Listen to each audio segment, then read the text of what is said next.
akaseera kano we tujidde tujjukira nti emabegaawo tubadde tulonda era bannayuganda nga batuwa obuwagizi naye nga emiyandya gyonna egisinga tutwadde nakulina kwa LC nga bannaffe bali abanyonyonsi bagyeddiza twagala tukomewo kati nga National Unity Platform tulenga emiyandya gyonna tugyeddiza sobola okulaba nga ate naffe okulonda okujja kwenda okutuuka ng'emiyandya mimyufu nga tusagula obuwagizi bw'ekibiina kyaffe okulaba nga twala Uganda mu nsi ensuubize ne bannayuganda bonna nga twenunula okuva mu buwambe buno waba musibira mu bbwa abatusibye ekikookolo emiti emito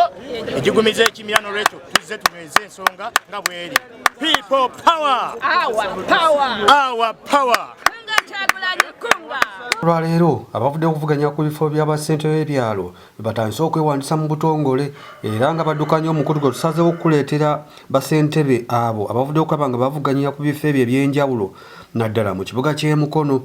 Puroguramu eyo etunyumidde nnyo bwe tulaba Mukono engeri gy'afaanana. Njagala nnyo okwetebako mu puroguramu eyo mbeere nga nange enzimbye ku ttafaali mu puroguramu eno empya eyaguleetako mu Kampala metropolitan tubeere n'enguudo ennungi eziriko amataala eziriko drainage system nga amazzi tegatawanya bantu n'ekyo kizibu. Ekyokubiri puroguramu empya y'okubeera nti PDM bagenda kugyongeramu ku ssente. Njagala abantu bange babeere ku bantu bagenda okuganyulwa mu puroguramu eyo okubeera nga bafuna kasente babeere nga bakola bizinensi bawone okugenda mu banks ne bamanerenda kuba puroguramu ya PDM etukoledde bulungi.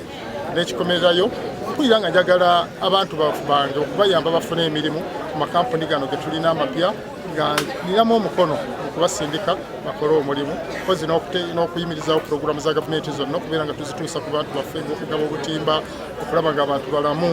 okutunuulira ebyenguudo ebyamasomero tubitunulira nga njagala mbeere nga mbyetabamu teekateeka yange. Erinnya lyange nze Nyanzi Esther nga mbadde mukulembeze okumala ekiseera nga ntwala ekyalo ekiyitibwa Saza Village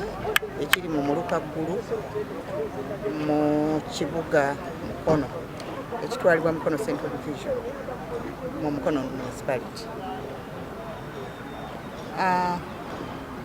Ekyamazima mpeereza okumala ebbanga eriwera nga ssentebe naye nga natandika okuweereza nga ow'abakyala ku kyalo ekyo era abantu ne basiima bwe nava ku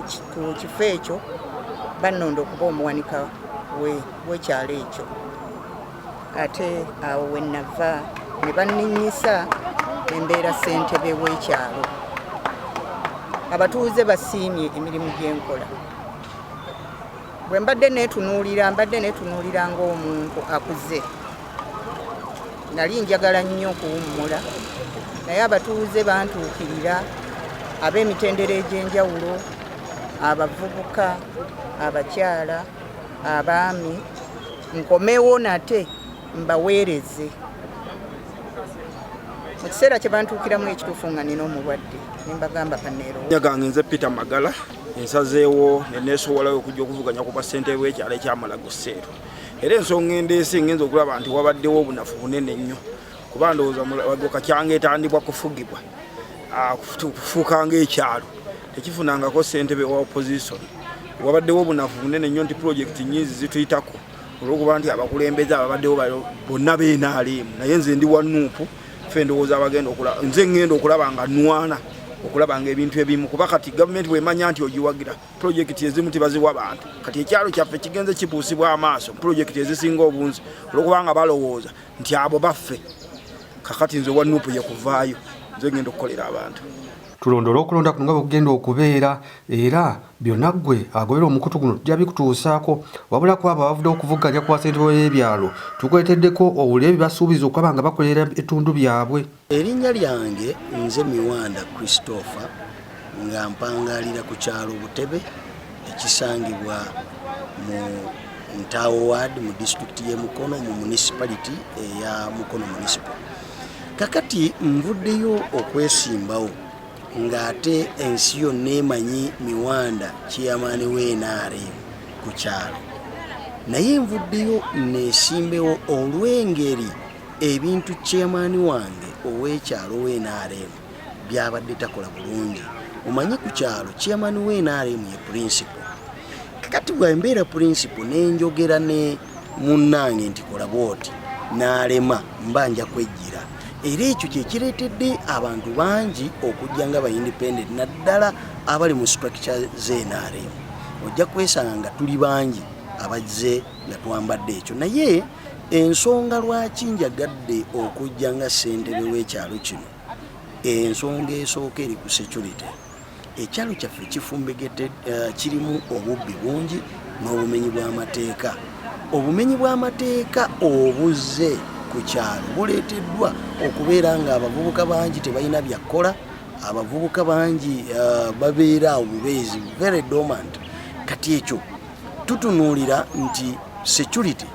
bwe tuba tugitaddeko amaanyi ne tubeera n'enkiiko z'ebyalo ne tubeera nga tusobola okusolicitinga some funds okuva mu batuuze baffe tusobola okuwa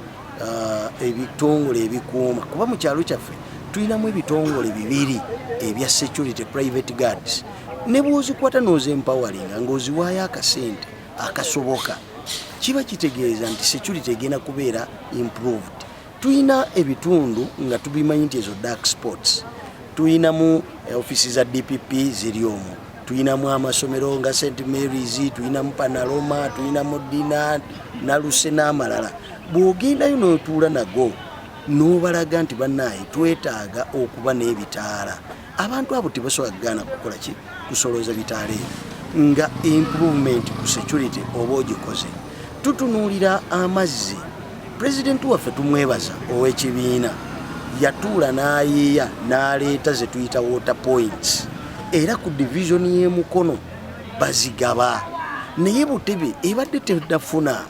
kakati ekituleeta kubanga tuwogedde nabo amazzi gaffe tulina enzizi ziri ku lower altitude ng'amayumba bagazimbye waggulu amazzi gafuuse contaminated kakati twagala ng'abantu basobola okufuna amazzi amayonjo ku kyalo.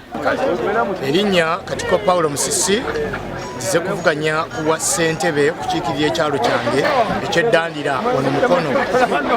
ekituleese nga bannankyukakyuka twagala okulaba nga tuwa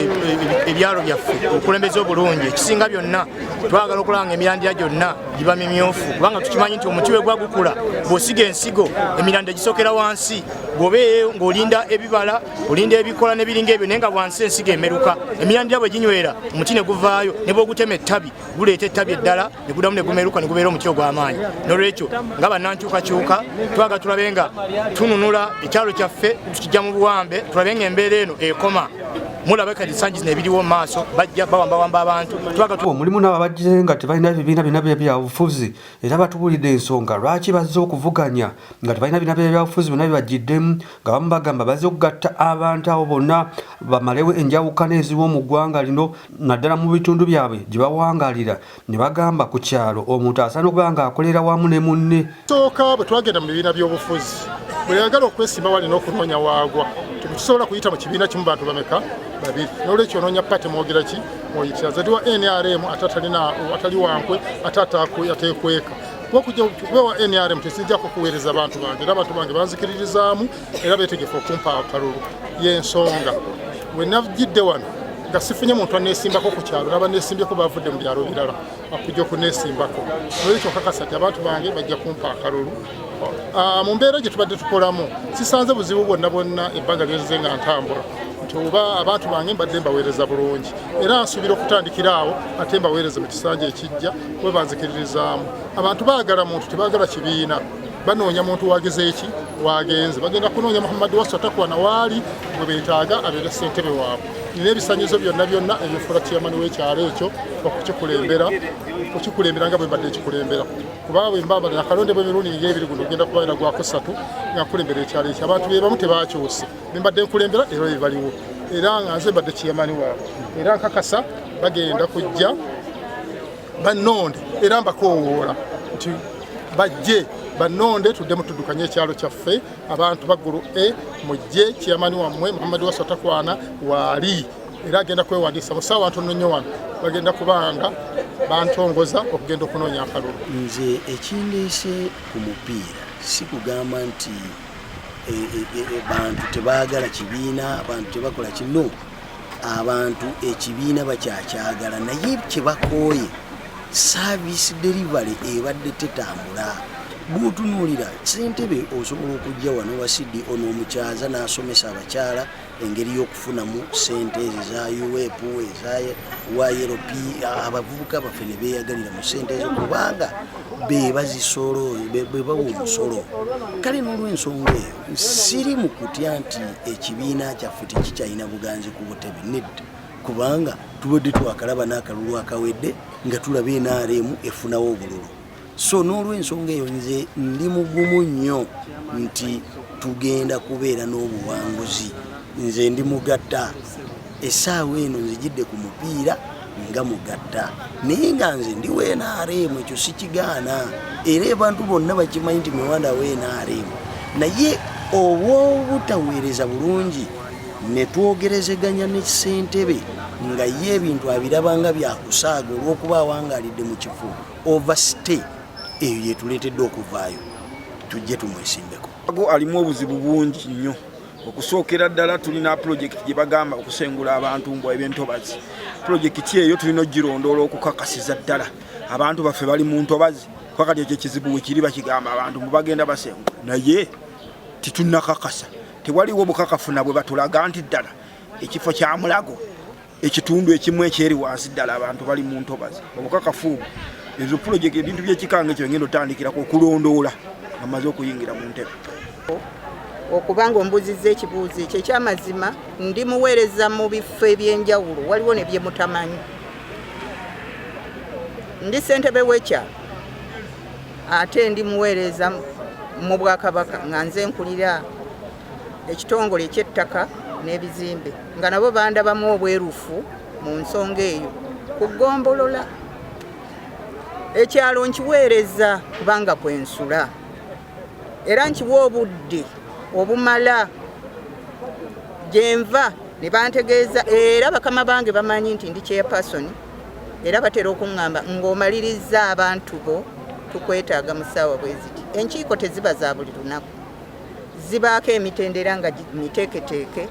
era ne tumanya bulungi nti ku ssaawa bwe ziti tujja kuba mu lukiiko, eyo gy'ova. Ng'era ffenna bwe twagendako mu ssomero ne tusoma, twasoma bino okuwa obudde, kubanga tewaliiwo lunaku lwe baali bakuwadde ku ssomero n'osoma mathematics yekka, naye waliwo ekiseera kya mathematics, waliwo ekya English, waliwo SST n'ebiringa ebyo. N'olwekyo bw'ombuuza nti ebintu obikwataganya otya, nze nagendako mu ssomero era mmanyi bwe mbikwataganya kubanga mbiwa buli kimu obudde bwakyo.